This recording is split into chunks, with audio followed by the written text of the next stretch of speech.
I have to ask everyone this. You've joined, Courtney, the Self-Employed Lawyers League. I know it's only early days, but can you tell me so far, in your experience, what it's been like and what you think of it? It's collegiate. Like I said, and like you said, I've only just joined. It was interesting to hear people's stories, how they got to this spot as well. My kind of purpose really is to try and help people, if I can, who've just started this journey. I mean, I'm reasonably well established now. I've been doing this for 15 odd years on my own. My my focus is always on pipeline, what Mm. work's coming through. So I'm hoping that some of that will translate through association.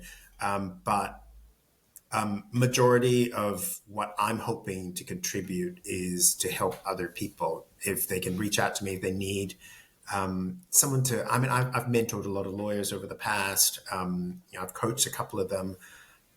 It's my thing since I was retrenched, since that role was retrenched all those years ago and starting my own business, is I've tried to turn my focus away from what I can get from my professional life to what I can give in my professional life. So that's kind of one of the main reasons I joined this, is to see if there's any way I can help people. That's amazing. And it sounds very Pollyanna, but No, it doesn't. Well, if anyone, I mean, anyone who's listening to this knows the motto inside the league whenever anyone logs in is the rising tide lifts all boats, which is why obviously getting someone like you early days, because that's what we want. As I tell anyone, someone else's success doesn't mean your failure. Someone else's success means there was a roadmap to whatever that outcome that they've achieved that you hope to achieve. And so, yeah, the ability to have people like you in there to be able to pass on the lessons and continue the drive to open up the world a bit. I call it being a human before being a lawyer. Be human well, first, and then your lawyer is the profession you do.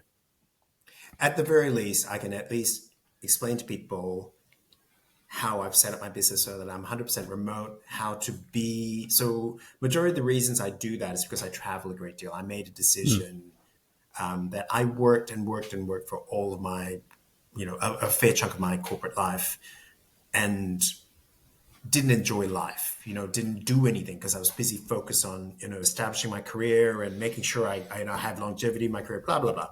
Now that all came to a crashing halt when my role was made redundant. And I thought, well, hang on a minute. I should try and look at what's important to me, because time passes very, very quickly, and you put your head down, you work, you look up, and 10 years have gone past. I'm at that age now where 10 years is actually quite a lot of time.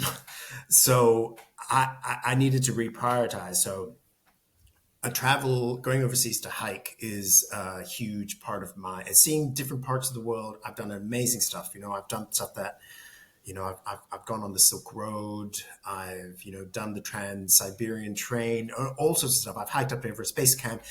I want to make that a priority, and I'm trying to get work to fit around that priority. So that's why a lot of the stuff that I do is remote. And with Mm. technology now, you can, I,